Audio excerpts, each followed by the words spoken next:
มาเด้อเฮ้ยมากินซุปเห็ดบดนำกันเด้อก็คือปีละครั้งเนาะก็ได้กินน่ะนี่ซุปเห็ดบดกระเจี๊ยบแล้วก็ผักกูดเฮ้ยก็คือคิดอยากหั้นนะ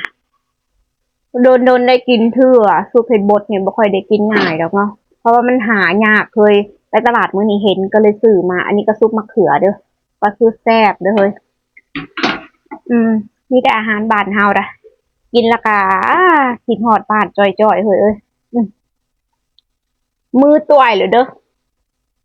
กินจังสี่เลยได้มือจ่อยรสแซ่บไปต้องพิธีรีสองเนาะ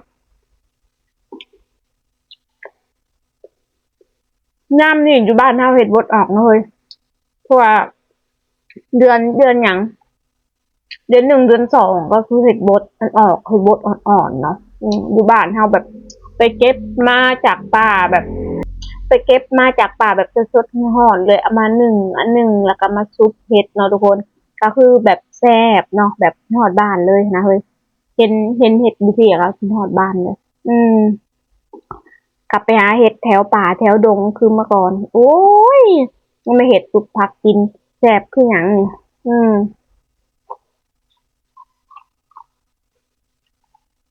อันนี้ผักกูดซุปมะเขือเฮาก็คือแบบ